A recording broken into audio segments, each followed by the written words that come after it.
Bueno, gracias por estar acá en el cierre de esta jornada, de este Congreso de Educación, tremendamente interesante, que queremos terminar con una mesa redonda, una especie de debate, de discusión, en la que ustedes también podrán ser parte, por supuesto. Invito a Richard, a José y a Charlotte a que pasen al escenario para poder iniciar esta conversación junto a ustedes. Y me gustaría comenzar esta discusión sobre algunos temas que me llaman la atención y creo que es lo más interesante de esta jornada, que no han estado demasiado en el debate de la educación, de la reforma educacional en este contexto chileno, ¿no? En lo que hemos visto en los últimos meses.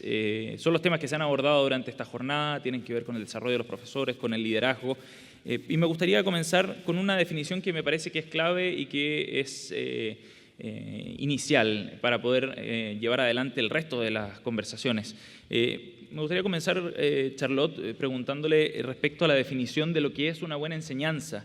Es una pregunta clave para poder discutir sobre otros temas. Es una pregunta compleja, también lo sabemos, quizás no tiene una respuesta exacta y única, pero ¿cuál sería su aproximación hacia ese concepto de lo que significa una buena educación? I'm sorry, a good education or a good teacher? Ambas. Oh. How long do we have? Comencemos por lo de la buena educación. Comencemos por ese punto. No, you don't want that. You don't want that. Sure. Let's start with the. Oh, sorry. Let's start with the acknowledgement that the public has an interest in educated citizens for advancing the economy, for politics, being able to make good decisions, and so on. And so education is legitimately a public function. And therefore, the public sector has, in my view, a right to establish some ground rules about that and some expectations, and in fact mandate them, up to a point. But then there is a profession of teaching, and I have always defined teaching as that which causes learning. It's not necessarily doing any specific things, although I have tried in my own work to define what the sort of parameters, if you like, are of good teaching. But it's within that context of acknowledging, as Richard said, that, and just saying it out loud and knowing that it's true, that children are learning machines. They naturally learn. The challenge for education is to channel that natural energy into the outcomes that we have decided through our public discourse are the ones that are important to us. And so I think you can't get away from the public policy debate when we try to answer this question. So it's not just simply a professional matter, although then there is professional expertise and knowledge as to how to make that happen. So why don't I stop there, because I'm sure other people have lots of good things to say about that as well. Claro que sí. José, ¿cómo podemos llegar a ese punto de encuentro, si es que es posible hacerlo, y qué características debería tener ese concepto de la buena educación? Yo creo que en el caso nuestro la buena educación tiene mucho que ver con también una dimensión moral y valórica. Yo creo que el gran desbalance que hemos tenido en nuestra educación es una visión muy asentada en las asignaturas, algo contenidista, y dentro de los contenidos además sesgada por algunos contenidos. Y creo que el gran desafío que tenemos es cómo lograr hacer efectivamente una educación integral, humanista, que corresponda también al siglo XXI.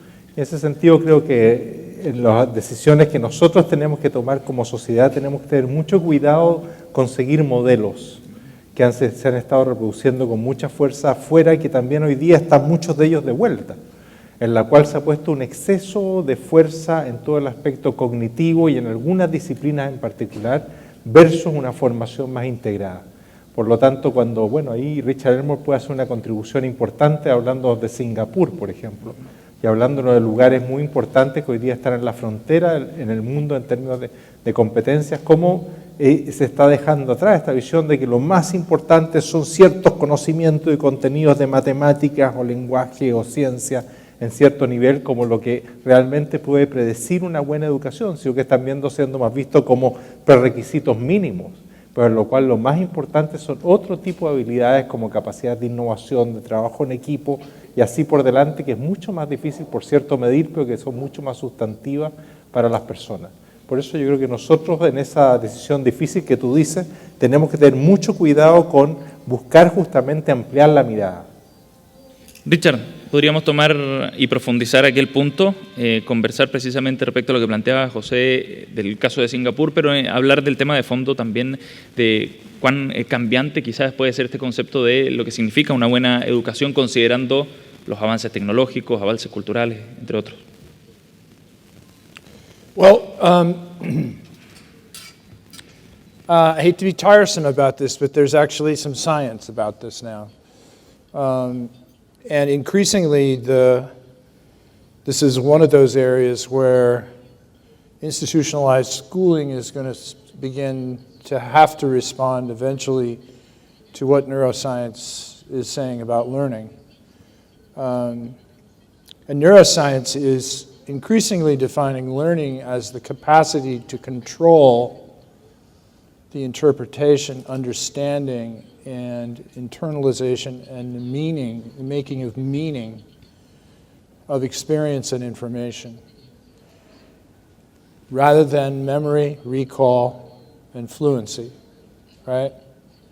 What that means is literally different parts of the brain will have to become the object of learning wherever it occurs, and the facilitators of learning will have to understand that that's their job. Their job is not to impart information, but to activate the frontal lobe, to engage the analytic side of the brain, and to train, help individuals to train their minds to work in a particular way.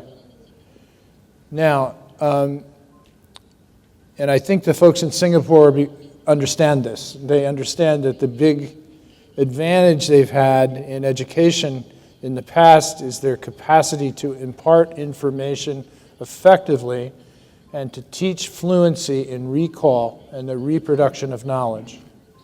They understand that their economic and social future will not be the same as their past if they don't change their whole conception of what learning is about toward what I just described. And the final thing I would say is that the other big idea that's coming out of neuroscience is the relationship between affect, which is the central part deep inside your brain, the amygdala, which your ability to respond to situations which require you to change your understanding, behavior, and manipulation of the world, which you could call learning, is conditioned by your affect in your first experience of learning, right? So if you're frightened, if you're anxious, if you're humiliated, if you're in danger, if you're threatened, that experience becomes totally entangled with the learning that you're doing, right? Which means that every time that experience is activated again, you have the same emotional response, right? In order to fix that problem, when a child's had an initial, just think of a child who's had a very bad experience learning to read. They spend the rest of their lives looking at reading at a distance. They're now in a situation where it becomes terribly important to them, in adolescence, for example, to be able to read actively. You can't simply teach them to read actively without rewiring that initial experience. So it's like post-traumatic stress disorder. You actually have to go back and find the source of that initial affective response and rewire it positively to produce the kind of learning that occurs. So I think that this dialogue between what the science is trying to tell us about learning how schools work and how systems are working to redesign and re-understand their job as agents of learning in society, this is what's going to happen in the future. This happens every day in medical science. That's the point I want to make. Every single day, this interaction occurs in medicine. It's just that we haven't thought of it that way, and we're going to have to get used to it. Charlotte, adelante. I'd like to make one comment on what Richard just said, which is that what he described as a traumatic and fearful experience for learning by children, and therefore the need to undo the affect and so on, the same principles apply to learning by adults. And so I'm now reminded of the experiences that I've worked with teachers in, where they're being evaluated in a context that is extremely threatening to them. And because it's possible they could lose their jobs, for example, and their own expertise is not honored and respected. And so they don't feel respected as learners. In fact, they aren't respected as learners, and for sure, they do not learn from the process. I just want to make an extension to adults from what he was saying with children. It's equally, it's equally true in a slightly different way, but it's equally true. Charlotte, y eso significa plantear nuevos desafíos. Disculpa, sí. Okay. Charlotte, sí, esto significa plantear nuevos desafíos también a los profesores, en el sentido de desarrollar nuevas habilidades. Tienen que ir adaptándose a esas nuevas exigencias que determinan ese foco puesto sobre la enseñanza. Oh, I think so, but I'd be interested in what the others have to say. That is, however we define learning by students, however we define the outcomes of learning by students, we have to therefore define and perhaps redefine the work of teaching. Mm-hmm. And that means that teachers need to have those skills, whatever they are. I suspect they are going to become more increasingly facilitative skills and less direct teaching skills. And that all of us who think about teaching and think about how teachers learn to teach have got to build that into our work. And I've always had that bias, but I've never seen it so clearly until just today. Because I can now see that we need to really, yes, absolutely, as you say, we need to reorient what we think teaching is and therefore how people learn to teach. Absolutely. José, y en ese sentido, me hace mucho sentido lo que está diciendo Richard y Charlotte respecto a el rol del liderazgo, ¿no? Pero me gustaría enfocarme en el liderazgo dentro del aula, haciendo la conexión precisamente con esta necesidad de, por un lado, ir adaptándose a estos nuevos cambios, de adaptarse a estas nuevas necesidades desde el punto de vista de habilidades blandas, de un desarrollo quizás de inteligencia emocional. ¿Cómo se vincula todo eso con el rol del liderazgo dentro de la sala? Tiene que ver absolutamente con lo que estamos hablando, en el sentido de que efectivamente son docentes que tienen que crear este ambiente que se está hablando aquí favorable al aprendizaje. Eso no los exime, por cierto, de manejar los contenidos, de manejar las disciplinas y todo lo demás, por cierto que no, pero les implica una labor que es mucho más amplia y mucho más desafiante y que tiene que ver justamente con crear estas condiciones favorables para el aprendizaje, que además ahora empiezan a estar respaldadas con, ¿no es cierto?, datos de la neurociencia respecto a estas materias, y en las cuales además están desafiadas, ¿no es cierto?, por nuevas maneras de entender los aspectos. Por ejemplo, todo lo que tiene que ver con ubicación espacial en la sala de clases. También ahí, ¿no es cierto?, hay claves nuevas respecto de cómo tiene que reorientarse el trabajo dentro de la sala de clases con nuevas orientaciones espaciales de tal manera de generar este ambiente favorable al aprendizaje que es mucho mayor. Tiene que ver también con cómo se aprende a lidiar con la tecnología y con esta explosión de la información en la informática, ya como algo accesible que es parte de la vida de los jóvenes y de los niños. Tiene que ver con cómo se logra traducir hacia adentro todo lo que se aprende afuera de la sala de clase y de la escuela, como un tema también desafío esencial. Es decir, yo creo que hay como ese liderazgo que tú nombras, que a mí me parece esencial, es un liderazgo que adicionalmente hace cada vez más desafiante la tarea docente. Es decir, una tarea que cada vez empieza a ser más difícil de hacer. En el caso nuestro, y eso está menos en el discurso que habitualmente nos traen, ¿no es cierto?, los expertos de otros países, tiene que ver también con temas de equidad, que son mucho más difíciles de manejar. Es decir, nosotros nos toca en nuestras aulas trabajar también con niños que tienen situaciones familiares muy difíciles. Y eso no es una minoría de niños, sino que a veces es una gran proporción de niños. Y por lo tanto, adicionalmente a todo lo que estamos diciendo, hay otro trabajo más que los docentes tienen que buscar complementar. Por eso, en ese sentido, yo me imagino que cada vez más los equipos profesionales de la escuela del futuro no pueden ser solo docentes. Tienen que ser cada vez más equipos profesionales. Porque también pedirle al docente que sea experto en todas estas cosas parece algo infinito, imposible de realizar. Equipos multidisciplinarios. Equipos multidisciplinarios en los cuales tienen que empezar a ver otros saberes que también empiezan a estar en juego. En el caso nuestro, por ejemplo, yo creo que las cosas buenas que han pasado en los últimos años es algo que los colegios particulares conocían hace mucho tiempo, que era tener psicopedagogos, tener psicólogos, tener trabajadores sociales, tener un conjunto de otros profesionales, era algo que era parte de la vía regular de los colegios particulares pagados. Sin embargo, yo creo que con la ley CEP, de las grandes reformas que ocurrieron fue que muchos otros colegios que no tenían empezaron a tener estos profesionales. Y uno empieza a ver, ¿no es cierto?, todo el aprendizaje. Estamos muy lejos todavía de llegar al potencial que eso tiene. Pero la reforma y lo que uno ha visto que eso implica realmente en la escuela, tener profesionales especializados para tratar temas es muy importante. Temas como que se hablaban ahora, por ejemplo, de abuso de niños, obviamente que no, el profesor no puede ser experto en eso. Sin embargo, si al mismo tiempo el profesor no tiene un apoyo cercano para tratar ese tipo de temas, difícilmente va a sacar su tarea educativa adelante.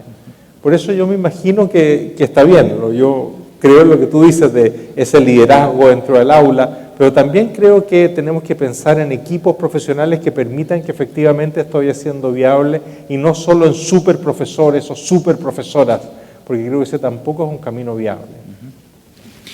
Richard, me gustaría abordar otro punto, probablemente todos están entrelazados, ¿no?, pero que me quedó dando vuelta desde luego de su exposición, y que tiene que ver con el valor que tiene la profesión del profesor, ¿no?, el ser profesor dentro de una sociedad. Cuánto valor le entrega a la sociedad a la tarea que desempeña esa persona dentro de la sala de clases. Y lo vinculo con lo que usted planteaba respecto a la necesidad de elevar los estándares al momento de seleccionar quiénes van a ser profesores.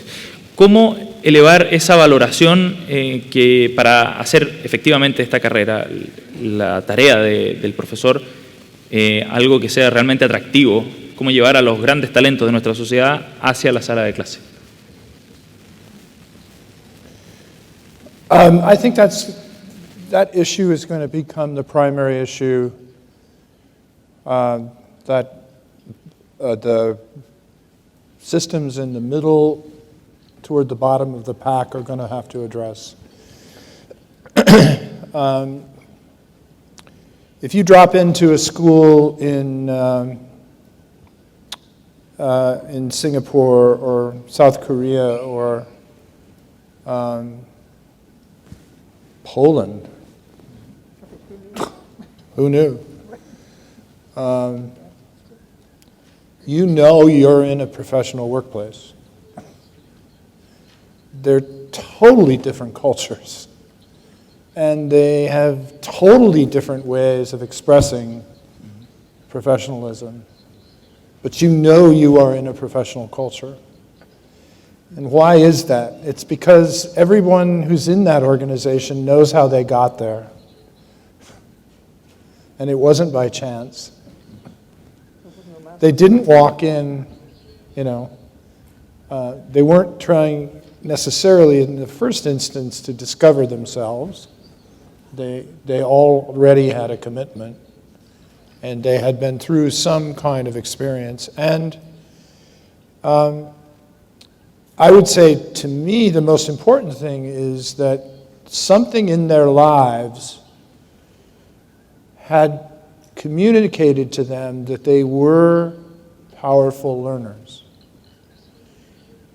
in ways that we're not always successful at communicating to people inside or outside of school. And the science is that we are all powerful learners. Even children with so-called disabilities manifest amazing capacities for learning.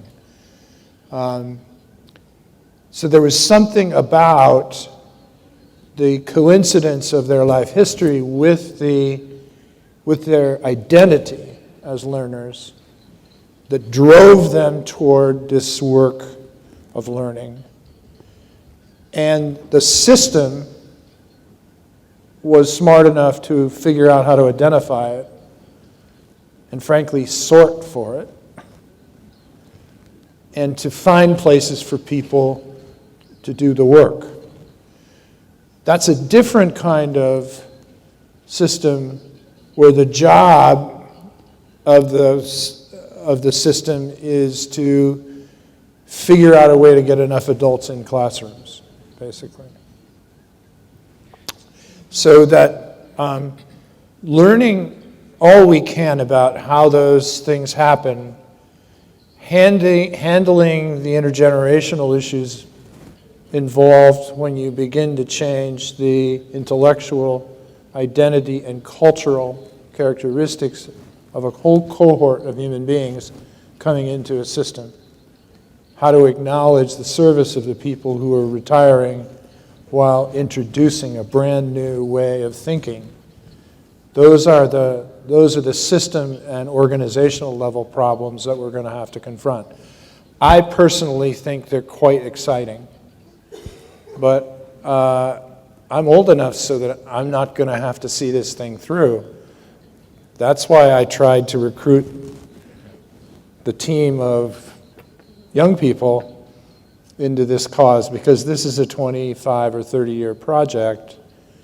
It will tip sometime around 10 or 12 years, and it will become a much more enjoyable project after that.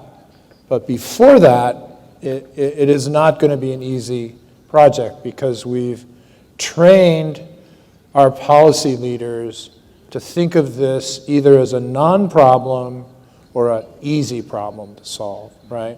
They need to think about it as a hard problem and a problem that's worth solving. And somehow in our interaction with the policy environment, we have to change the terms of discourse. José, ¿cómo analizas tú el problema desde la mirada local, desde la experiencia chilena, este tema? Sí. En este tema nosotros estamos en deuda. O sea, creo que en este tema estamos en deuda por muchas razones, pero es claro que nosotros no estamos atrayendo todo el talento que debiéramos y también no estamos logrando formarlo en la formación inicial.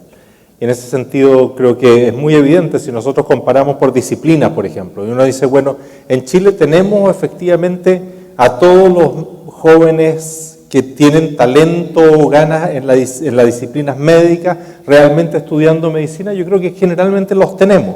Yo creo que si hacemos la misma comparación, por ejemplo, en nuestro caso con la educación, no ocurre. Hay muchas personas que les encantaría o que tienen todo el talento para ser docente y que sin embargo no optan por la profesión. Y no optan porque la profesión no está reconocida, no está bien validada, se ejecuta en malas condiciones, etcétera, etcétera, etcétera. Pero en el fondo estamos perdiendo ese talento. Y por otro lado, no tenemos una posibilidad también de impedir que accedan quienes no tienen tampoco ese talento o esa vocación y que sin embargo también tienen. O sea, una desregulación muy grande respecto al tema y que no logramos atraer al talento que debiéramos. Igual, obviamente, hay personas que tienen el talento y que deciden por distintas razones, pero masivamente no lo logramos atraer, como siempre ocurre el caso de otras profesiones. Y segundo, ¿no es cierto?, tampoco logramos formarlo adecuadamente en la formación inicial. Y por lo tanto yo creo que aquí hay una de las tareas más robustas y más difíciles de hacer que se tienen que hacer en los próximos años. Si uno analiza cualquier sistema escolar en el mundo que ha logrado despegar en el tiempo, es una tarea que en algún momento ha hecho. Es decir, en algún momento ha dicho, así va a ser la formación de nuestros futuros profesores, ha puesto restricciones respecto a ese tema, ha puesto exigencias y ha puesto recursos también para que las facultades de educación hagan bien su trabajo. Y en algún momento eso se ha ordenado. Y yo creo que nosotros estamos muy lejos de eso. Creo que ahí tenemos un tema muy importante. Ahora quiero insistirse en un punto. Para mí, a mi juicio, el tema de la vocación y el talento de las futuras generaciones o quienes deben ser profesores no son solo los puntajes en la PSU. No es solo el buen puntaje en la PSU. Hay muchos otros elementos que también son importantes, es decir, el trabajo con niños, la paciencia, la tolerancia, el saber trabajar con colegas, etcétera, etcétera. Hay muchas personas que tienen un muy buen puntaje en la PSU, pero que no tienen esas otras cualidades. Por lo tanto, yo creo que nuestra también visión de lo que es el talento en la pedagogía, lo que está hablando Richard Elmore, es más amplio que solamente un buen desempeño cognitivo frente a una prueba. Es más complejo que eso, pero es algo que hay que acometer y prontamente. Yo lo veo como las reformas más necesarias que se deben hacer en Chile.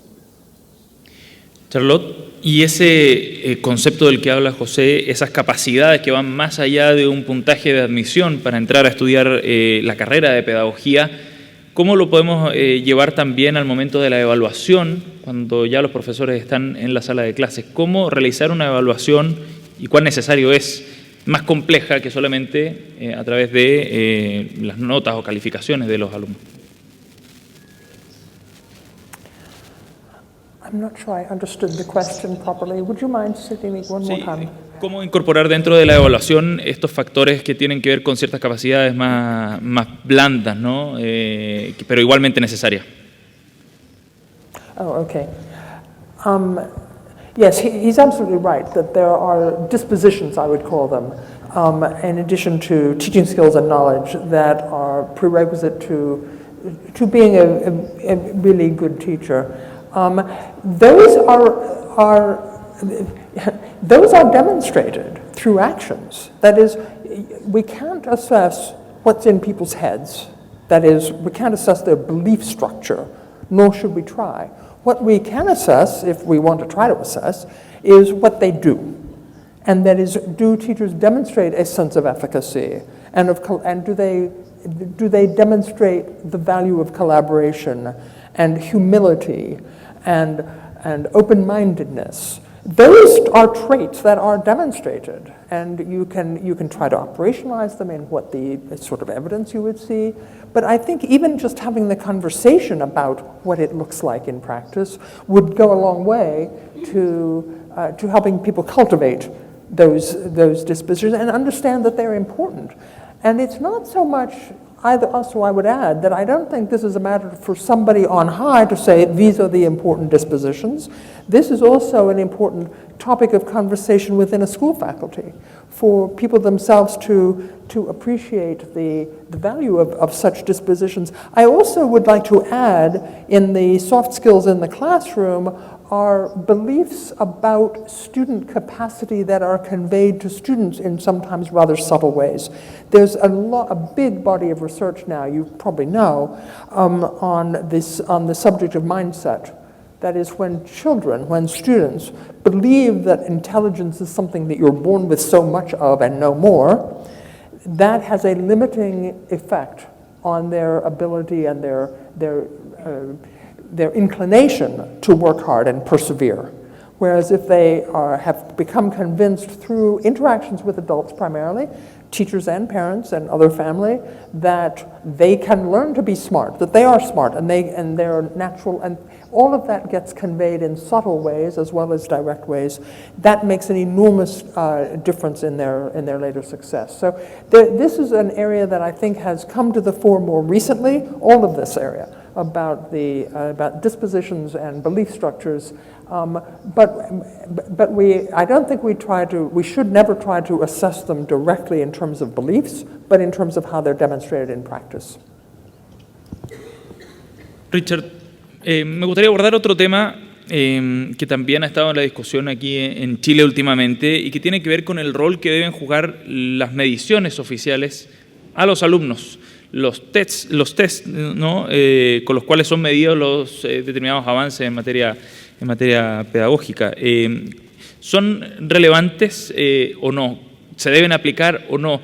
Lo pregunto porque acá la crítica es que muchos de los procesos educativos están orientados hacia ese test, a rendir bien en esas pruebas y no como una consecuencia de un proceso educativo que se desarrolla naturalmente.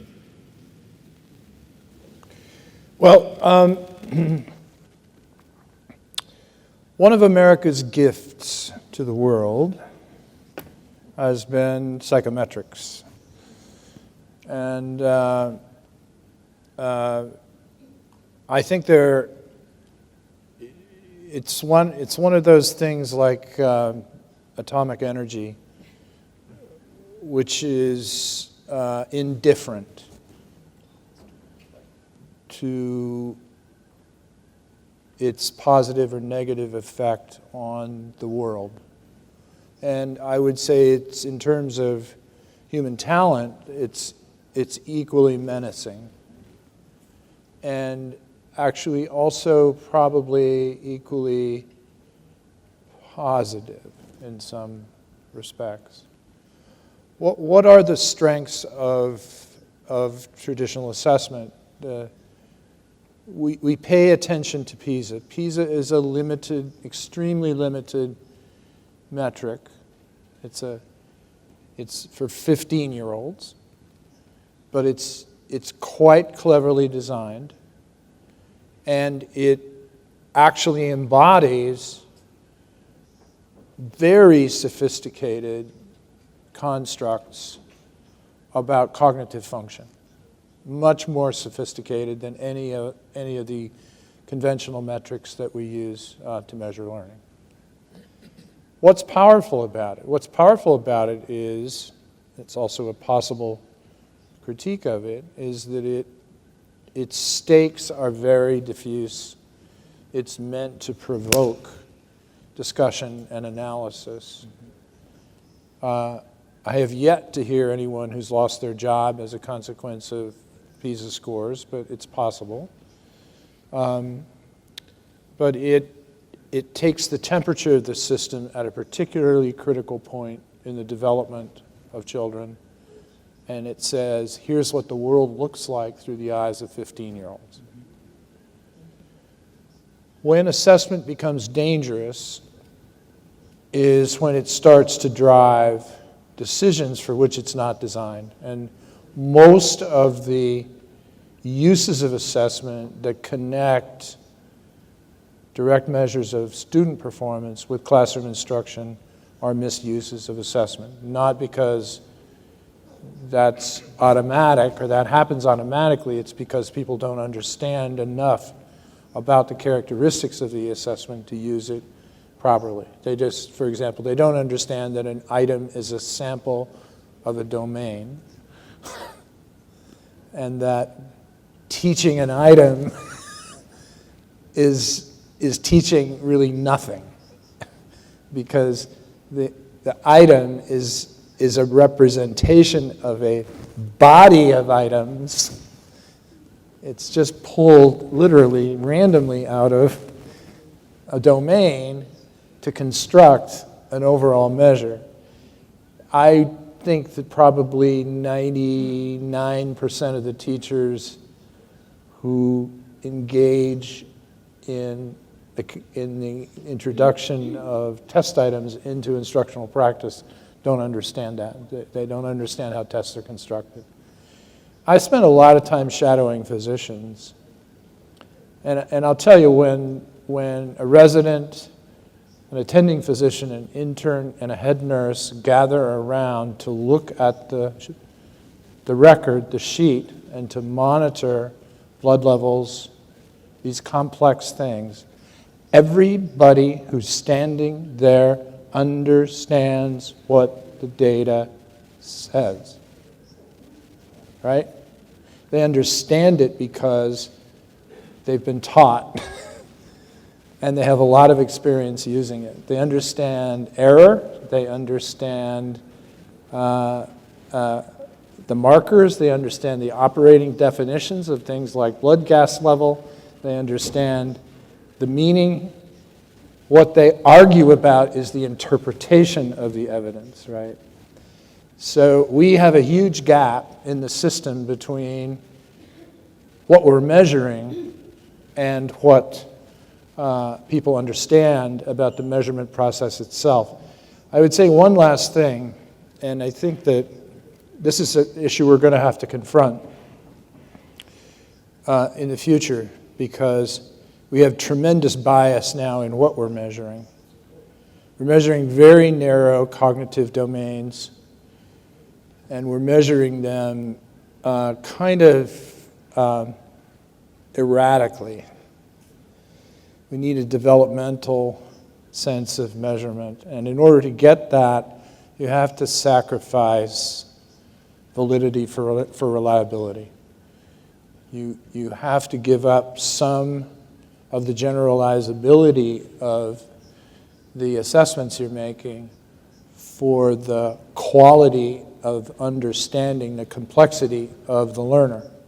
My favorite example of this, and if you get a chance, just look at it, it's on YouTube, which is a group of crazy, this is the nutty, crazy faculty members from University of California at San Diego, which is one of the places that does just fantastic neuroscience. They're the people who do the neuroscience on meditation. They do all this kind of stuff. So what they did was one Sunday, they just set up a big bunch of tables and a bunch of very attractive looking opportunities for people to interact with objects. And they didn't tell people this, but what they were trying to demonstrate was you can teach people how to be creative in about 20 minutes. They had assessments to demonstrate this. And you start out with something called the brick test, which is they hand you a brick and a piece of paper and a pencil, and they say, write down in, 3 minutes, something like that. Write down as many uses you can think of for this brick, this particular object right here. And the typical person produces a list of about 8 or 10 items. The range is from 5 or 6 to 15. Then they run them through some interactive experiences, problem-solving experiences. They give them some sort of cognitive challenges. They put them in touch with just a really simple set of reflection and meditation exercises. And then they let them play and have some fun, just experience things. Then they give them the brick test again. And their scores go like that. Somebody who scored 10 or 12 goes up to 25, right? Now, is that a valid assessment? I don't know. The experience is valid. No one who went through that experience thinks of themselves as a non-creative person, right? Right? They go out of there 10 feet off the ground, right? Little kids, adults, guys in, shirts that have no arms in them, and beard bellies, and funny hats, and everybody goes out of there thinking they're a creative genius. Now, I think that there's something to this view of assessment, which is honest feedback. That is, they didn't fix the game. Pretty much, what you see is what you get. That tells people what their capabilities are, right? And that gives them a platform on which to build some sense of efficacy, which is all up in the frontal lobe, and it's all about agency, and it's all about people. Probably some proportion of those people will go out and do something they would not have otherwise done had they not gone through that experience. That's assessment that works. Well, and perhaps we can envision a school, let's put it in quotes, a learning environment that was organized around experiences such as that. And I mean, that's a classic sort of pre-post assessment, if you want to put it in the assessment bucket, but that's, and it validates the experience, but that's not the point of it. But it's the experience that's the point of it. But it's a dramatic illustration of something, of a learning environment. Right? It's a BBC documentary. Yeah. I think it's called Can Creativity Be Taught? You can watch it. It takes about 30 minutes. I think it'll change your views of learning. José, sí, respecto a este tema y volviendo al punto inicial respecto al rol de los tests acá en Chile, en particular el CIMSE, ¿no? Sí, yo creo que la intuición inicial y de lo que se está hablando acá es preguntarse cuál es el uso y el sentido mayor de esos tests. O sea, cuál es la utilidad, para qué están puestos ahí. Entonces el sentido que tienen que tener es ser básicamente una retroalimentación para el aprendizaje. Tienen que ser grandes herramientas para que los educadores puedan trabajar mejor con los niños con los cuales están trabajando. Y en ese sentido es que hay que pensar los tests y estas distintas medidas hasta qué punto están aportando en eso. Si uno tiene una visión de que el aprendizaje es importante y la retroalimentación, así como para el niño es muy importante, también para el docente es muy importante, tener esa retroalimentación no es algo menor, es algo muy relevante. Ahora lo que nos ha pasado aquí es que esa retroalimentación no ha sido pensada en esa función. Es decir, el sentido básico que hemos tenido para los tests es un uso externo, es un uso en el cual los profesores durante mucho tiempo no han entendido qué es lo que se está midiendo, qué es lo que significa tener un buen CIMSE, un mal CIMSE, qué significa el número 262. ¿Ya? En tal test, o sea, está pensado mucho más para otra finalidad, que una finalidad, ¿no es cierto?, que tiene que ver con la clasificación de las escuelas en una educación de mercado. Sin embargo, está orientando ciertas decisiones internas, ¿no?, también. También, o sea, en ese sentido como que está mucho más hecho el CIMSS, lo que nosotros hemos conocido aquí, está mucho más hecho para un uso externo que para un uso interno de la escuela. Y yo creo que estos test, su principal validez tiene que ser para el uso interno de la escuela y particularmente de los profesores. Por lo tanto, hay que repensar los test y hay que repensar cómo usarlos básicamente con esa función de potenciar el aprendizaje y potenciar el trabajo de los docentes, individualmente y colectivamente en las comunidades escolares. Y en ese sentido nos hace mucho daño el tema de las tablas, de las ligas, de los establecimientos, el uso de la publicidad de los test sin su comprensión profunda, la limitación que tienen los test, el anclar incentivos económicos a los test. Esos son todos elementos que de alguna manera nos despotencian las posibilidades que tienen estas mediciones.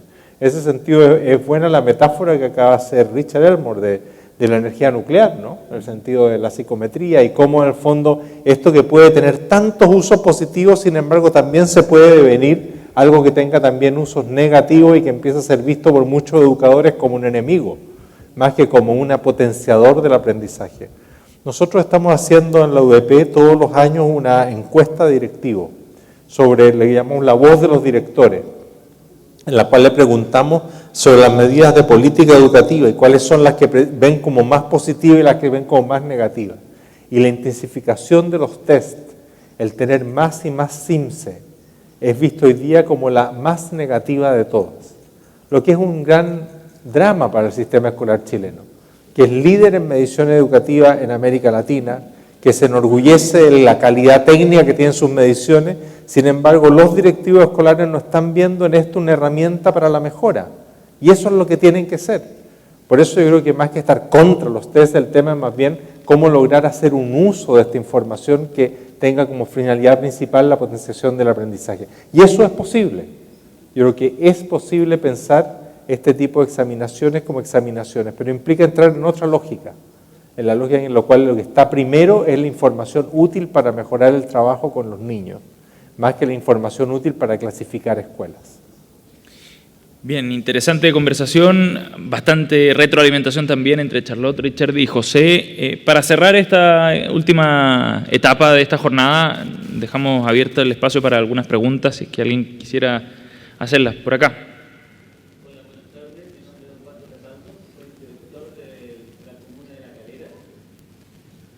Viene el micrófono ahí, Osvaldo, para que pueda escuchar la traducción.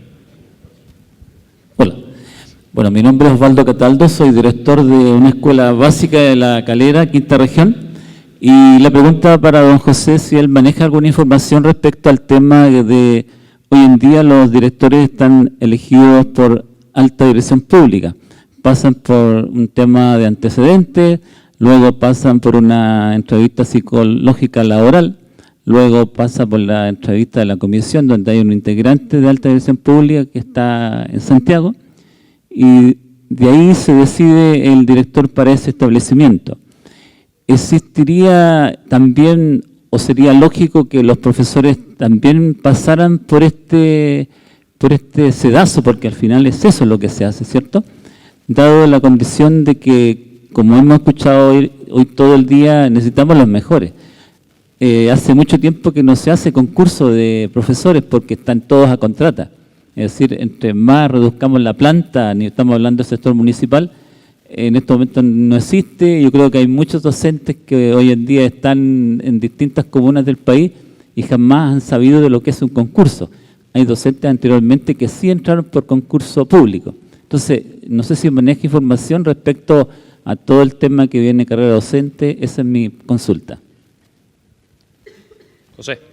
En el tema de la concursabilidad de directivos, yo creo que hay efectivamente un avance con este sistema que usted nombra de la alta dirección pública. Ahora yo creo que el avance no es completo aún, porque efectivamente al final del día los candidatos que selecciona esta comisión en la cual participa la alta dirección pública, no la dirige, llegan, ¿no es cierto?, a manos del alcalde, y el alcalde, ¿no es cierto?, es el que tiene la potestad para seleccionar. Es bueno en el sentido que por lo menos hay una selección previa de candidatos que acota la elegibilidad, pero sigue habiendo una discrecionalidad desde el punto de vista de cómo se toma esa decisión que a mí me parece que es perjudicial. A veces hay alcaldes que las toman bien y consideran, ¿no es cierto?, cómo vienen ordenados los candidatos, a veces no.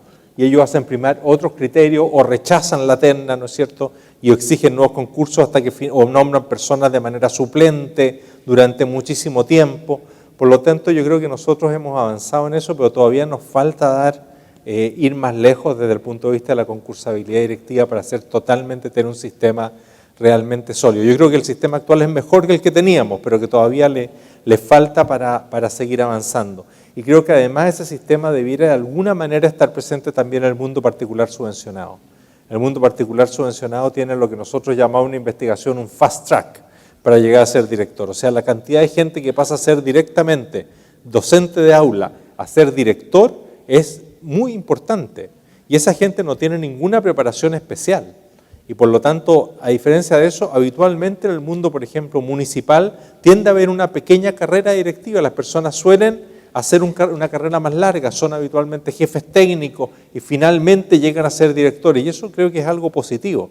En cambio, en este caso, sea un fast track y sea también una no concursabilidad. Habitualmente son personas que son designadas sin ningún tipo de concurso, por lo tanto yo también veo esa carencia no solo en el sector municipal, que mal, algo avanzado, sino que lo veo muy fuerte desde el punto de vista del mundo particular subvencionado. Y en lo que dice usted respecto a la selectividad de los profesores, sin duda que sería bueno también ir teniendo perfiles más claros, ir teniendo procesos de selectividad más transparentes, ir teniendo criterios en los cuales también los directivos puedan participar. Muchas veces los contratos, en nuestro caso, los directivos no participan, solo sugieren o dan una opinión más, pero finalmente es la corporación municipal o el DAEM quien finalmente toma las decisiones. Por lo tanto, hacer transparente el sistema, tener las exigencias y los requisitos claros, buscar procedimientos que sean efectivamente a prueba de balas desde el punto de vista que se tomó la decisión de la persona que más calificada de acuerdo a esos criterios, es algo que le da prestigio a la profesión. No solo sirve para efectivamente lograr que los mejores estén desde el punto de vista de la definición, sino que también le da prestigio a la profesión para pasar a ser profesión. Uno de los elementos interesantes que hemos escuchado hoy día, ¿no es cierto?, esta definición entre qué es una profesión y qué es una ocupación. Y lo que se nos ha dicho, ¿no es cierto?, es que la docencia está todavía, no solo en Chile, sino en muchos otros lugares del mundo, en camino a ser una profesión. Una profesión, justamente, este tipo de criterios los tiene claros. Bien, ¿alguna otra pregunta? La luz, ahí no me deja ver. Ahí al fondo veo una mano levantada. Por favor, si es que pudiéramos acercarle un micrófono para escuchar. Le van a pasar un micrófono mejor para poder realizar la traducción correcta también a Richard y a Charlotte. Adelante. ¿Aló? ¿Se escucha? Sí. Ya, y hacer como dos comentarios. Yo soy profesor de matemática y primer comentario, creo que ayer o anteayer escuché en la televisión de que la cantidad de personas aquí en Chile que leen, Chile salió, me parece que fue de América Latina, dentro de los más bajos. Alrededor del 7% de la población lee en forma regular, a diferencia de Argentina, que salió, me parece, en primer lugar, con un 70% de la población que lee en forma regular. Después Brasil creo que con el 45% y así sucesivamente, y Chile con el 7%. Y lo otro, que yo trabajo un par de días a la semana en un colegio y el resto en forma particular. Para uno como, y además, digamos, aparte de profesor, soy paleontólogo también. Y a uno como profesor muchas veces lo frustra por el nivel bajo que tienen los alumnos, tanto a nivel de colegio como a nivel cuando uno va en forma particular. Es bajísimo. Y el nivel de exigencia para uno, muchas veces uno trata de exigir un poco más y lo tiran hacia abajo, porque no... es casi, a veces casi como un nivel elemental. Un niño de octavo no sabe cosas que debería saber de segundo, tercero básico. Y por ejemplo, lo mismo de lo que comentaba de la paleontología, yo varias veces en varios colegios intenté, frente a los sostenedores, hacer como un taller o algo parecido, y la verdad que yo me cansé porque como eso no les reportaba más dinero, no les interesaba. Yo hablaba, les explicaba un poco lo que era para ingresarlo dentro de los colegios. No les interesaba. Me escuchaban 5 minutos, 10 minutos, al final era perder el tiempo. Bien, ¿su Y nombre? hasta que me aburría. Marcos. ¿Su nombre, disculpe? Marcos. Marcos. Marcos, ¿alguna pregunta para adicionar a los comentarios a los panelistas? Era como un comentario. Un comentario general. Perfecto, gracias Marcos. Por acá veo otra mano levantada. Acá.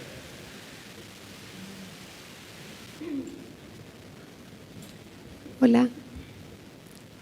Muy buenas tardes. Mi nombre es Carmen Almazábal y soy directora de un colegio. Más o menos dirijo alrededor de 40 profesores.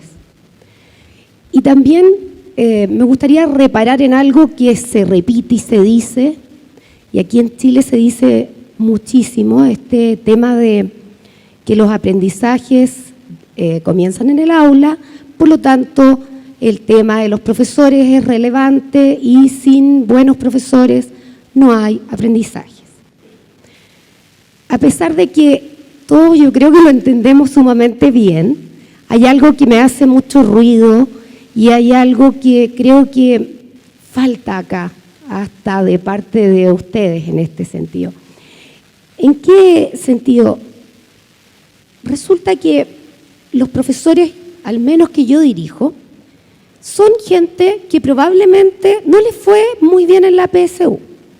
Son gente que probablemente en sus colegios no eran tan buenos alumnos. Son gente que a lo mejor en la universidad tampoco eran tan brillantes, ¿ya? Sin embargo, por eso mismo nos vamos encontrando con gente que quizás comprende bastante mejor a aquellos alumnos que no aprenden. Han vivido la situación, han estado en esa situación de un profesor que los humilló, un profesor que les dijo que eran los más lentos y que los marcó, un profesor que explicó y todos aprendieron y ellos no. Por lo tanto, yo creo que a pesar de no ser tan buenos alumnos, sí tienen una experiencia acumulada, como para, si se les dirige bien, poder ser buenos profesionales. Yo tengo mucha confianza en mis profesionales. Son personas interesadas en aprender. Sin embargo, estamos siempre echándole la culpa a ellos.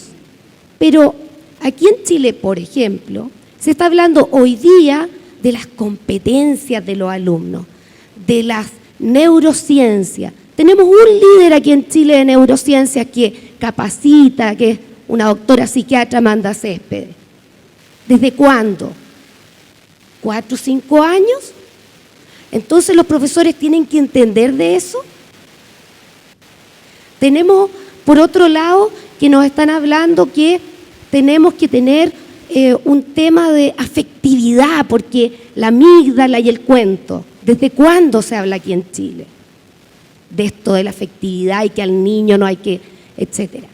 Entonces, yo pienso que esto de decir que necesitamos a los mejores, yo creo que lo que necesitamos de verdad es algo mejor desde arriba, un foco del currículum. Estamos hablando aquí de un currículum general amplísimo, perfecto, bueno, pero hoy día nos hacen un CIMSE, por ejemplo, y estamos entendiendo ahora, hace un par de años, cuál sería el foco del CIMSE. Nos midieron año tras año sin tener idea qué nos iban a medir. Los profesores quieren que nos vaya bien. Los profesores en este país quieren mejorar. Hoy día esta sala estaba repleta. Yo los últimos 3 meses he ido a varias conferencias como esta, hartas. Todas están repletas de gente que quiere superarse. Entonces, de verdad, yo creo que el análisis no va el elegir a los mejores. Es saber qué quieren hacer, qué queremos hacer, cómo tenemos que enseñar y qué vamos a enseñar. Es focalizar el currículum. Porque si estos profesores todos los días nos cambian la ruta, íbamos para allá y ahora para acá y ahora para allá. Entonces aquí hay un tema mucho más profundo. Estamos echándole la culpa a los que sencillamente tienen las intenciones de hacerlo bien, pero no hay buenas directrices. Perdón, pero era una opinión respecto de todo lo que se está hablando acá del tema de los profesores. Richard o Charlotte, ¿alguno de los dos quisiera hacer algún comentario? It's hard to know where to start. And I'm not sure if there was a question lurking in there somewhere. It was a very interesting, and I don't mean to be critical. I found that you were struggling and are expressing a struggle with a lot of big issues. I'd like to comment on one thing you said at the beginning about the teachers whom you work with who themselves were not particularly successful students. And what I think you drew from that is that they understand, they have empathy for what it's like to struggle as a student. And that probably helps them relate to their students who do struggle. I think the other side of that question is that if people have been successful learners, they know the challenges of learning successfully. And since teaching is such a complex profession, there is so much to learn and so much to be continuing to learn that a disposition towards that is, in my view, a critical element of being a good teacher. But I quite take your point about the empathy. I've always believed, actually, that as part of a teacher preparation program, we should require that our students engage as a tutor with a student for an entire year, for example, with a student who's struggling, for them to see learning and see school through the lens of an individual student who finds it challenging. And I think they would acquire the same empathy from that experience, even if they are themselves successful in school. I won't comment on the rest of what you were saying because some of it I couldn't understand, but it was very interesting and I could feel your suffering, really. But I'll turn it over to you. I was struck also by the first part of what you said, and I'll tell you the idea that was going through my head is I've heard that story 500 times. It is, in fact, the founding myth of teaching in the United States of America. And it is a formula for mediocrity. I'm sorry. Now, I also believe in the infinite perfectibility of humankind, and I believe in this inbuilt instinct for human learning. The way I manifest this in my own life because I pretend to be an expert in certain things, and I get bored easily. I have tried always to have a project in my life where I am a complete and total novice. I know nothing when I start. So instead of experiencing vicariously what it's like to struggle, I make myself struggle. I make myself struggle. It's a disposition that I have. So I've been through this 5 or 6 times. My current project, which is testing the absolute limits of my ability to learn, is I'm becoming a painter. And it probably is going to be what I'm going to do when I decide to leave what I'm doing now. So what I would say is I could live with the first part if you could give me the hope that your teachers, with the right kind of encouragement and guidance, could develop a disposition to confront their own learning and bring that to students, to test their own dispositions as learners, to work against their other people's characterizations of them as learners earlier on in their lives, to work against that and to say, let me try to do something that I have no idea what to do, and let me use that experience to go back to the classroom with a new and fresh perspective about that particular student or that particular student. That would be an exciting thing to me. I'm getting tired of hearing people say, you know, we should have people who struggled as students teaching because they understand what it's about. I see the effect of that in American classrooms, and it's what's driving me away from schools. I live with it every day. In fact, next week I'll be in schools in California, and that's exactly the problem we're dealing with, right? So maybe I'm just too impatient. José, ¿te Sí, gustaría me agregar algo? gustaría agregar solamente que sería una muy mala lectura del panel y del día creer que el panel y el día ha estado centrado en culpabilizar a los profesores de los problemas del sistema escolar chileno. O sea, creo que esa no es la lectura correcta de lo que se ha dicho, de lo que se ha hablado, de ninguna manera. Y al revés, yo creo que lo que está claro es que no hay ninguna posibilidad de mejora de la educación chilena sin los profesores. Y los profesores como protagonistas y los directivos como protagonistas. Ahora, que eso implica un cambio, implica seguir haciendo lo que se hace hoy día, no implica seguir haciendo lo que se hace hoy día. Que eso requiere apoyos, sin ninguna duda. Que el currículum y la dispersión curricular que usted nombra no ayuda, por cierto que no ayuda. Que los usos del CIMSE que hablábamos no ayudan, por cierto que no ayudan, ¿ya? Por lo tanto, creo que sería una reducción muy grande e injusta, creo yo, creer que lo que se ha hablado aquí es una culpabilización de los profesores de los problemas de la educación en Chile. No ha sido eso, por lo menos lo que yo he tratado de decir, ni creo que tampoco lo que yo le he escuchado a los otros profesionales. Ha sido más bien una visión de cuáles son los caminos para mejorar lo que hoy día tenemos, pero pensando que en la base está justamente un protagonismo muy fuerte de los docentes. No me imagino otro protagonismo. No creo que sean reemplazables los docentes. Al revés, creo que solo contando con su voluntad y con su capacidad individual y colectiva es que va a ser posible mejorar la educación en Chile. Y la educación en Chile que tenemos hoy día, por lo demás, tiene bastantes virtudes, sobre todo cuando la miramos a nivel latinoamericano, que es importante reconocer y valorar, cosa que habitualmente se hace muy poco. Bien, mirada distinta finalmente, interpretaciones distintas también de esta jornada. Para terminar, una última pregunta por acá, por favor. y vengo de la región de la Araucanía, en la comuna de Ercilla, una zona de alto conflicto mapuche, y me preocupa de que no exista una preocupación por el alumno.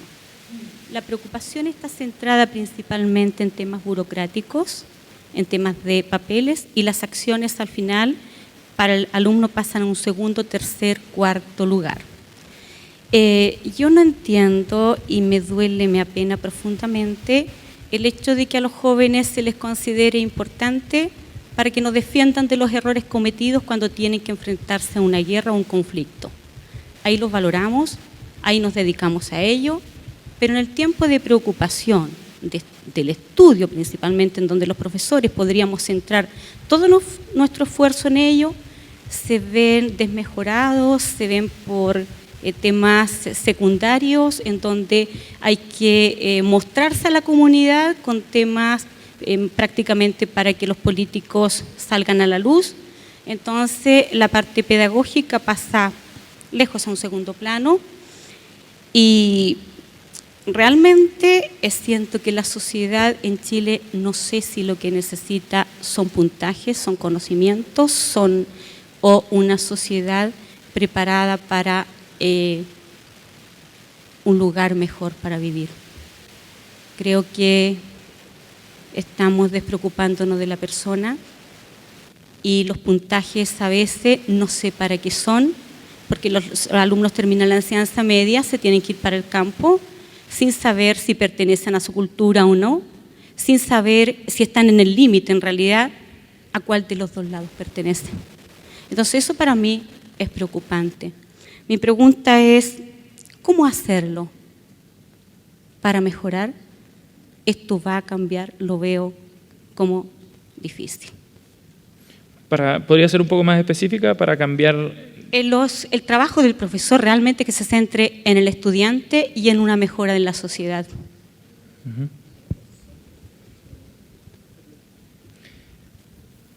Charlotte, Richard, José, es una pregunta bien amplia. ¿Alguno de ustedes quisiera comenzar?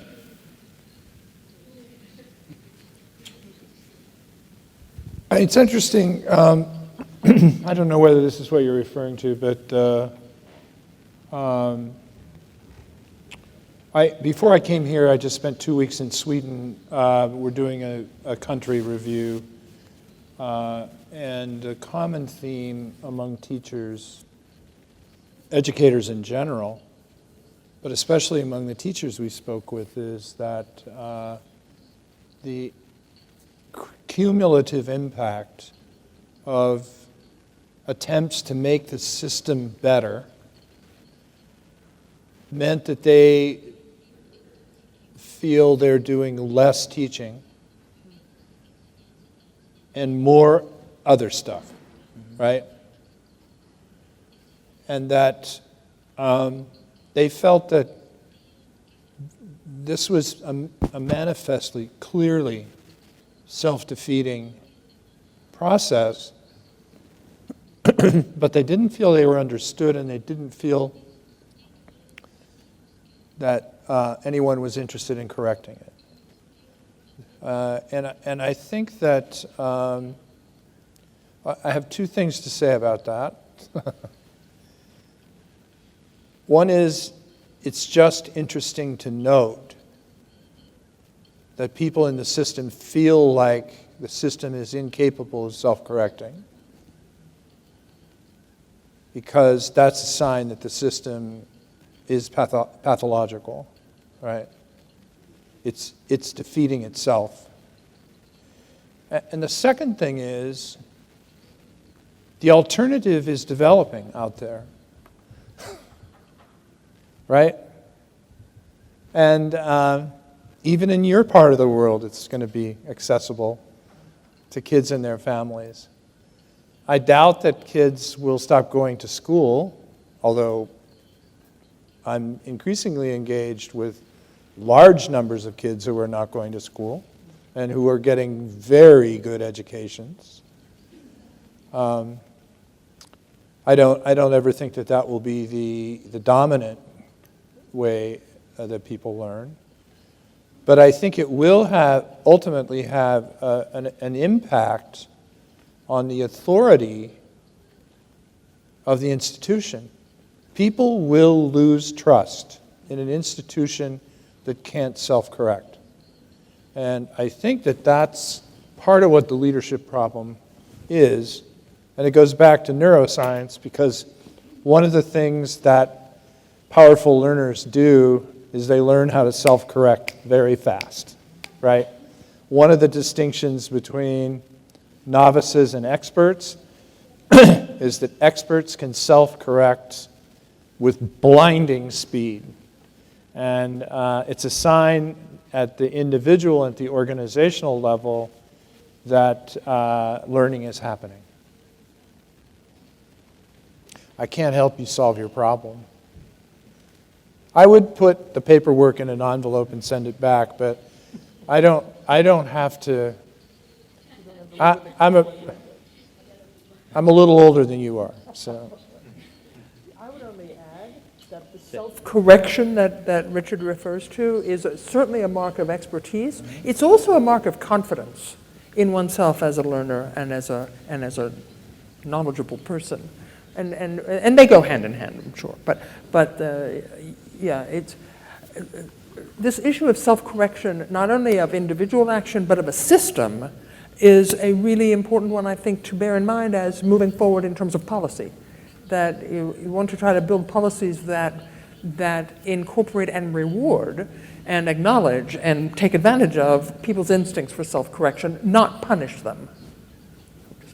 It's a canary in the mine shaft. It is. Do you have that in Spanish, that metaphor? In Britain, in the coal mining period, they used to take a little cage with a canary in it deep down into the mine shaft to test for carbon monoxide poisoning, right? When the canary died, everybody left, right? Little things like this are canaries in the mine shaft, right? They're sending us signals about the capacity of the system to learn, right? And when the canary drops dead, you know you got a problem. Bien, sé que pueden haber más preguntas, más comentarios también, pero se nos acaba el tiempo lamentablemente. Les agradecemos muchísimo a quienes se quedaron hasta esta instancia final para esta conversación. Charlotte, Richard, José, muchísimas gracias por haber participado junto a nosotros. Interesantísima conversación. Gracias por sus aportes y que tengan a todos muy buenas tardes. Muchas gracias.